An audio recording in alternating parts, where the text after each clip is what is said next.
안녕하십니까. 코로나 바이러스로 인해 한국 사회가 많이 힘든 상황이고 그로 인해 학교의 강의도 동영상으로 대체하고 있습니다. 빠른 시기에 여러분을 뵙기를 희망하면서 강의를 시작하겠습니다. 저는 침례신학대학교의 정성태 교수입니다. 이번 2주 동안 여러분이 들으실 과목은 기독교 윤리학입니다.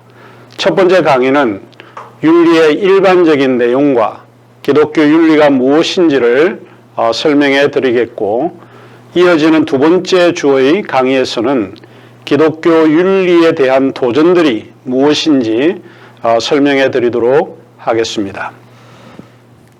강의에 앞서서 여러분의 과제물 제출할 카페를 조금 안내해 드리도록 하겠습니다.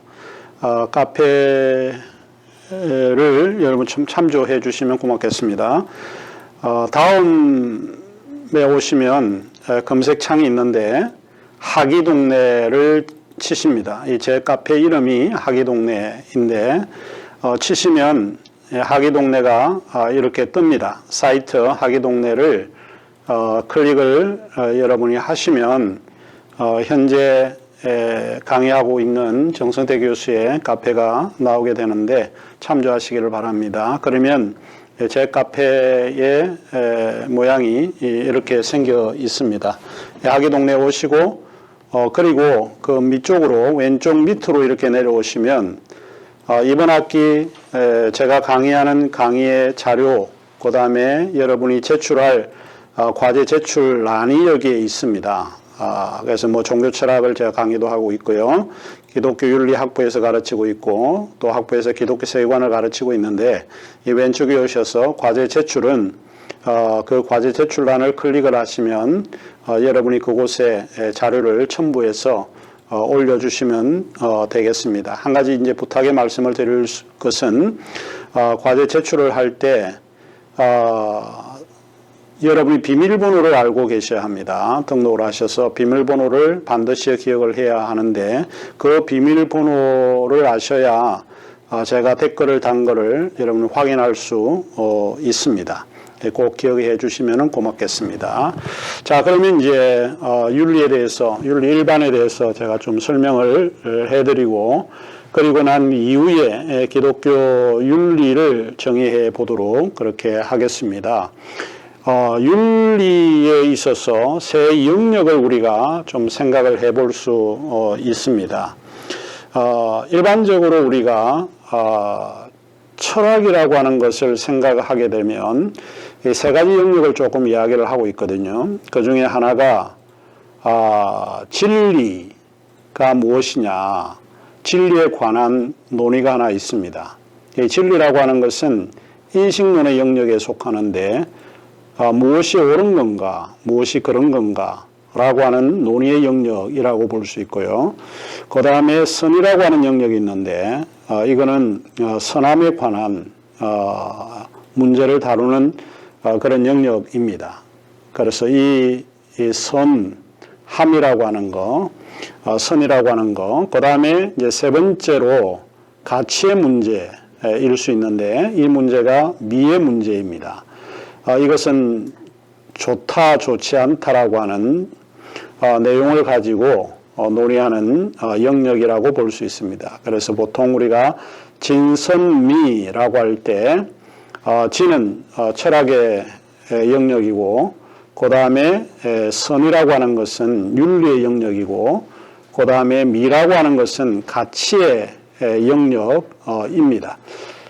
그래서 이 세 가지 영역 가운데 이제 우리가 공부를 해야 되는 이 영역이 소위 두 번째의 윤리의 영역입니다. 그런데 흥미로운 것은 이 세 가지가 다 조금 유기적으로 연결되어 있다라고 보는 거죠. 선함이라고 하는 그거를 떼어내서 그것만 독특하게 다루는 분야는 아닙니다. 윤리는 항상 옳고 선함, 좋음 이 세 가지 영역이 함께 의존되어 있다라고 하는 것을 일단 말씀드리고 시작하도록 그렇게 하겠습니다. 몇 가지 우리가 이 윤리, 기독교 윤리를 다룸에 있어서 질문을 던져 볼 만한 내용들이 굉장히 많습니다. 몇 가지 이제 좀 선택적으로 여러분과 함께 생각을 해볼 수 있는 그런 질문들이 있습니다. 물론 여러분과 함께 대면해서 좀 이 질문을 던지고 여러분의 이야기를 대답을 좀 들으면 굉장히 좋을 텐데 공간이 그런 형식이 허용되지 않기 때문에 제가 그냥 질문을 여러분에게 던지도록 하고 개인적으로 한번 답을 해보시면 좋을 듯 싶습니다. 우리는 윤리적으로 살아야 하는가 하는 것입니다. 왜 인간은 이 인생을 살면서 왜 이렇게 윤리적으로 살아야 하나? 이런 질문을 우리가 받고 있는데 여러분은 왜 그렇다고 생각을 하시는지 한번 스스로 이렇게 자문을 한번 해보시면 좋을 것 같습니다.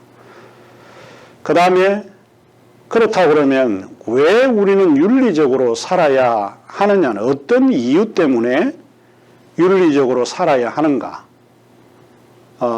매우 아주 철학적인 질문이긴 하지만 우리가 한 번쯤 생각을 해보아야 될 그런 질문인 것 같습니다.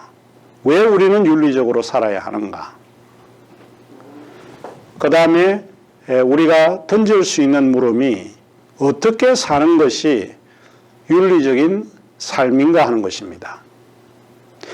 윤리적인 삶이라고 하는 게 이처럼 쉬운 것 같은데 상당히 이제 복잡한 그리고 사변적인 그런 질문을 가지고 있다라고 볼 수 있습니다.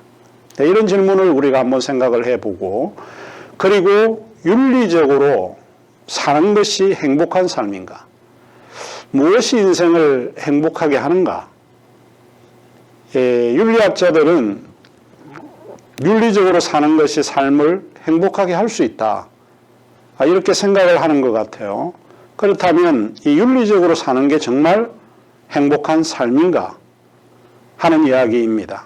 이것도 우리가 강의 시간은 아니지만 우리가 면담에서 대면을 해서 이런 질문에 대한 여러분의 의견을 들으면 좋을 것 같은데 그러지 못한 게 유감스럽습니다. 그러면 우리가 믿고 있는 기독교는 굉장히 우리에게 유익하고 훌륭하고 우리에게 삶의 행복을 가져다 줍니다. 그러면 우리가 믿고 있는 기독교적인 삶이 윤리적인가? 여러분 생각은 어떤지 모르겠습니다. 기독교인은 윤리적으로 살아야 하는가? 우리의 삶이 윤리적인가? 하는 이런 문제를 우리가 던져볼 수 있습니다. 성경 구절을 여러분에게 조금 제공하자면 디모데전서 1장 18절에 사도 바울은 디모데에게 조언하기를 이렇게 조언을 하고 있습니다. 너는 선한 싸움을 싸우고 라고 이야기를 했습니다. 그 라틴어의 선한 싸움, 보남 밀리티암이라고 할 때 좋은 삶을 이야기합니다. 보눔, 보나, 보누스라고 하는 이 형용어 선하다라고 하는 이 선하다는 것은 좋다라고 하는 뜻입니다. 좋은 싸움이라고 하는 것은 어떤 싸움인가? 그리고 디모데전서 3장 1절에 바울은 또 사람이 감독의 직분을 얻으려면 선한 일을 사모하는 것이라 함이로다. 그러니까 결국 기독교의 지도자가 되려고 하면 선한 싸움을 싸워야 하고 선한 일을 사모해야 한다라고 보는 것이죠. 그러니까 그 선하다라고 하는 그런 내용이 큰 넓은 의미에서 윤리적인 범주에 속하고 있다라고 볼 수 있습니다. 디모데후서 4장 7절에는 조금 더 세부적인 내용을 가지고 사도 바울이 디모데에게 권고하고 있습니다. 나는 선한 싸움을 싸우고 나의 달려갈 길을 마치고 믿음을 지켰으니 이렇게 이야기를 하고 있습니다. 결국 이제 우리가 사도 바울이 살아왔던 선한 싸움을 싸우는 것처럼 우리도 살아가야 될 그 길이 싸움을 하되 추한 싸움이나 악한 싸움을 싸우는 게 아니라 선한 싸움을 싸우고 달려갈 길을 마치고 우리가 믿고 있는 믿음을 지켰다라고 바울의 이야기를 통해서 우리의 삶도 그런 방식으로 조금 반추해 볼 수 있지 않을까 싶습니다. 선한 싸움이라고 하는 것은 그러면 무엇인가 하는 겁니다. 어떤 싸움이 그러면 선한 싸움인가? 기독교 신앙 안에서 우리가 바라고 선택할 수 있는 선한 싸움에는 어떤 것들이 있는가? 기독교 윤리 공부라고 하는 앞에서 우리가 이처럼 여러 가지 궁금한 의문들이 많이 듭니다. 이런 질문을 가지고 우리가 한번 논의를 해보면 얼마나 좋을까 싶습니다. 이러한 질문들은 우리가 다시 강의실에서 만나게 될 때 제가 다시 이야기를 해드릴 테니까 이런 논의를 한번 해보면 좋을 듯 싶습니다. 자, 그러면 우리가 윤리학, 윤리, 일반적인 그런 의미를 우리가 한번 살펴보아야 될 텐데, 윤리학이라고 할 때 그 그리스어로 에티코스에서 유래를 했습니다. 우리가 영어의 ethics라고 말을 할 때 그 그리스 헬라어죠. 에티코스에서 유래를 했고, 이 에티코스가 곧 에토스로 사용이 되어집니다. 그러면 에토스라고 하는 의미는 뭔가? 그 뜻은 보통 습관, 관행, 유시지, 그리고 관습, 카스텀, 이런 것들을 윤리학의 범주로 두고 있다라고 보는 거죠. 에토스라고 할 때 그 윤리는 공동체 또는 주거지에서 행하는 인간 생활과 연관하여 나타나는 인간의 행동을 가리키고 있습니다. 자, 이 윤리라고 하는 거는 상당히 복잡합니다. 무엇을 결정하고 선택할 때에 단순하게 우리가 선택할 수 없는 것들이 굉장히 많이 있습니다. 제가 이제 하나 예를 가지고 온 것이 이런 건데, 발칸반도 지역의 한 부족에는 이런 관습이 있었다고 합니다. 이 부족은 일부 다처제 사회인데, 만일 남편이 죽게 되면 여러 부인 가운데 생전에 남편이 가장 사랑했던 부인이 누구인지를 선택하는 문화적 풍습과 관습이 있었다고 합니다.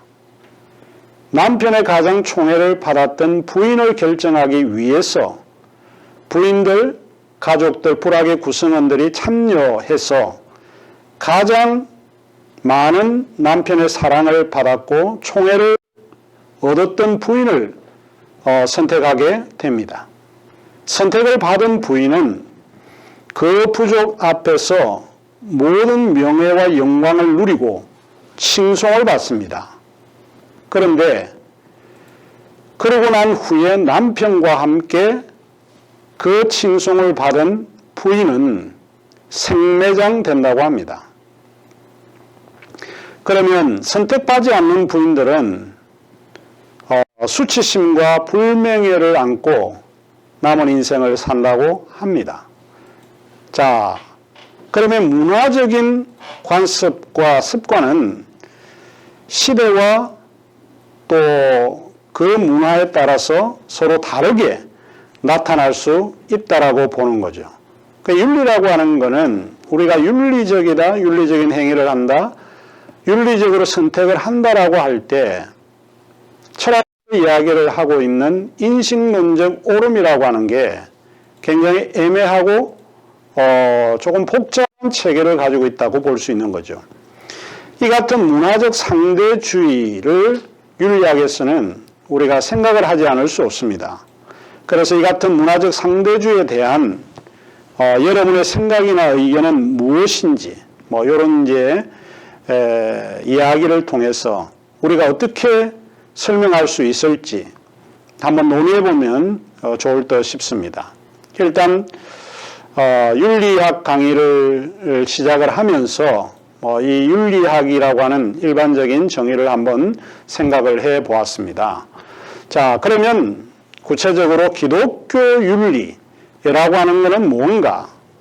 일단 그 계보를 먼저 살펴보는 게 필요하다고 이제 보입니다. 자, 윤리학의 최초의 시작은 어디서 시작을 하는가 하면 철학에서 시작을 합니다.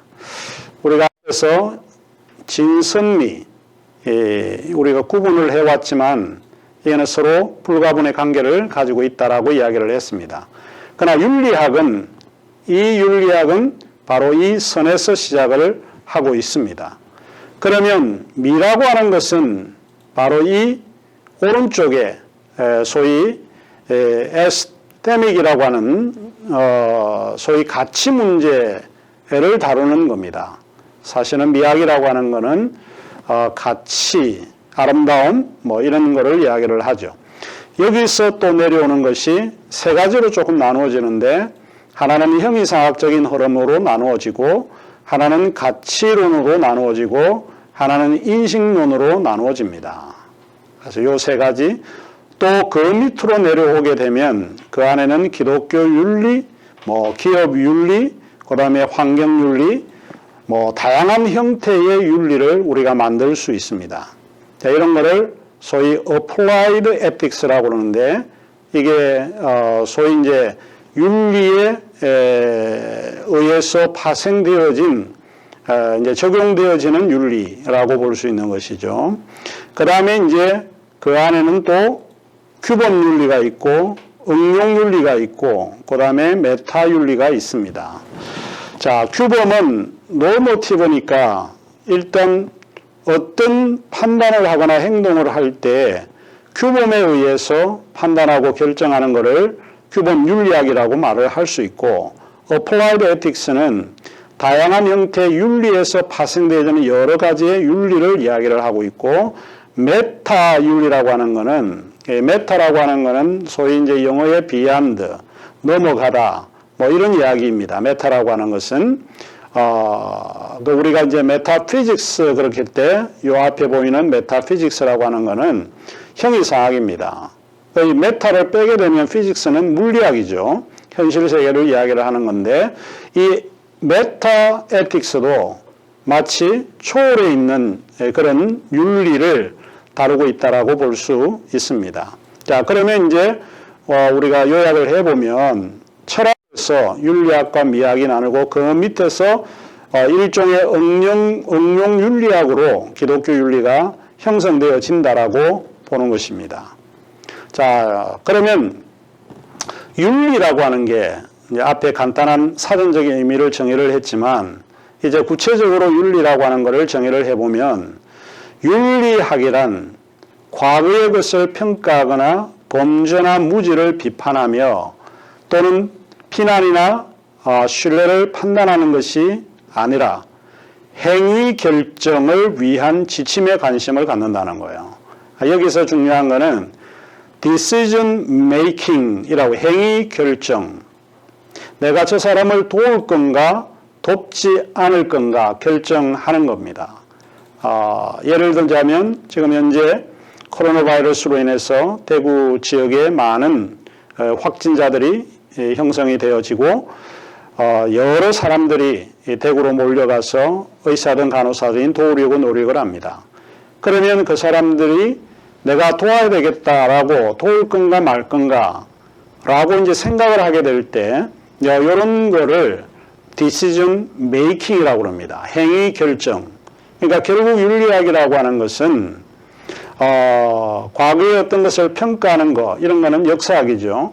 또 범죄나 무죄를 비판하는 거 이거는 사법부에서 또 해당은 하는 거지만 결국 윤리학이라는 것은 내가 어떤 결정을 하고 살아갈 건가 행위 결정을 위한 지침에 관심을 갖는 게 윤리학이다.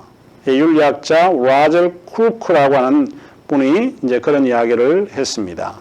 그러면 윤리학이라고 하는 것이 이제 이런 거죠. 그것이 무엇이냐, what is, 그것이 무엇이냐의 물음보다는 어떻게 행동하느냐라고 하는 물음이죠. 그래서 어떻게 행동하느냐라고 하는 이 물음이 일종의 행위 결정과 유사한 이야기입니다. 그래서 결국 윤리학이라고 하는 것은 그것이 무엇이냐, what is의 물음보다는 ought to be, 어떻게 행동하느냐의 물음에 관심하고 있습니다. 자, 그러면 이제 일반 윤리는 그렇다고 치고 그 앞에 형용어가 붙습니다. Christian ethics라고 하는 게 기독교 윤리라고 하는 게 이제 뭔가 하는 것입니다. 기독교 윤리는 기독교적 관점에서 인간의 행위를 비판적으로 평가하는 것이다. 이거는 라저 크루크가 윤리를 정의한 다음에 기독교 윤리를 이런 문장으로 설명을 하고 있습니다. 자, 그러면 기독교 윤리는 중요한 게 기독교적 관점이 굉장히 중요합니다. 불교적 관점이 아니고 또 사회주의 국가의 관점이 아니고 기독교 윤리는 기독교적 관점에서 우리가 어떻게 행위하고 검열하고 또 판단하고 평가할 건가, 여기에 관심을 갖는 게 기독교 윤리다, 이렇게 보는 거죠. 자, 우리가 한번 물어볼 수 있는 것이 이런 건데, 그러면 기독교 관점이라고 하는 게 뭘 말하는가 하는 겁니다. 기독교 관점이라고 하는 게, 그리고 비판적으로 평가한다라고 할 때 우리가 일반적으로 평가하는 것이 아니라 비판적으로 평가한다는 것은 인간의 행위가 잘못될 수 있다라고 하는 것을 전제로 하죠. 항상 어떤 행위든 그 행위는 비판에서 자유로울 수 없다라고 하는 것을 전제로 합니다. 그래서 아주 라저 크루크가 상당히 아주 좋은 의미로 정의를 내리고 있는데, 기독교적 관점에서 인간의 행위를 비판적으로 평가하는 것이 곧 기독교 윤리다, 이렇게 정의를 하고 있습니다. 자, 그러면 기독교 윤리는 기독교적 관점에서 올바르거나 잘못된 행위를 규명하는 기독교 신학의 분야다, 이렇게 보는 거죠. 그러니까 우리의 행위 가운데는 올바르게 행동할 수도 있고 잘못된 행위를 할 수도 있습니다. 그거를 비판적으로 검토하는 것이죠. 그러니까 이런 기독교 윤리는 어떤 분들은 정의할 때 그거는 신약의 분야, 이렇게 정의를 하고 있습니다. 그러면 올바르거나 잘못된 행위는 어떤 근거에서 판단하는가? 기독교적 관점에서 판단해야 한다라고 보는 거죠. 근데 이것도 굉장히 모호한 의미가 들어가 있는데, 기독교적이다라고 할 때 그것은 무엇인가?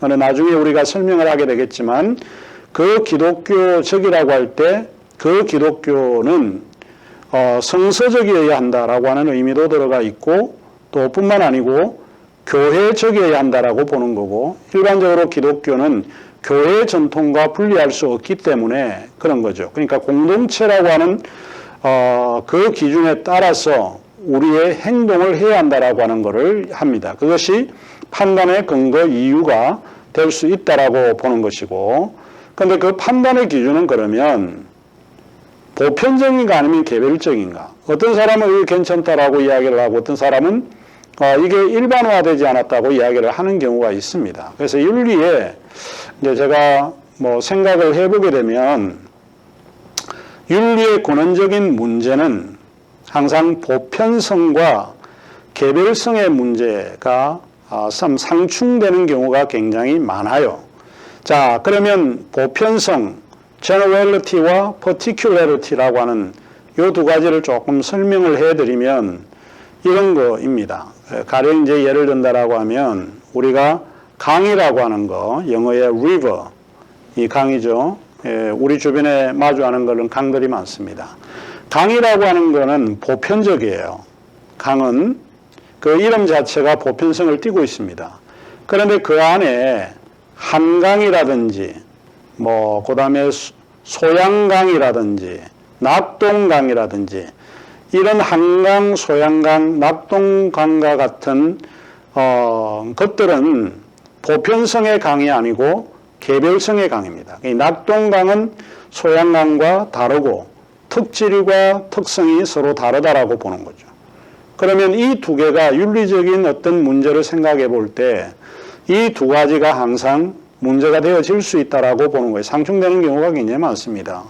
성경에도 보면 내 이웃을 내 몸과 같이 사랑하라 이렇게 되어 있잖아요. 사랑이라고 하는 것은 보편성입니다. 그런데 어떤 사랑인가 라고 묻게 되면 그거는 개별적인 사랑을 이야기를 합니다. 사람에 따라서 사랑의 정도와 사랑의 행위가 다르게 나타날 수 있는 거죠. 결국 우리가 윤리를 이야기를 할 때 보편성의 이야기를 덧붙여서 개별적인 문제를 조금 다루고 있다 이렇게 보는 거죠. 이 문제는 나중에 우리가 기독교 윤리를 다루게 될 때 보편성과 개별성의 문제를, 개별성은 서로 굉장히 달라요. 차이가 많이 있습니다. 인간의 행위 자체도 보편성은 똑같은데 그러나 개별성에서는 차이가 있기 때문에 이런 걸로 인해서 여러 가지 복잡한 그런 문제를 생각해 볼 수 있고 약이 되어질 수 있다. 이런 이야기입니다.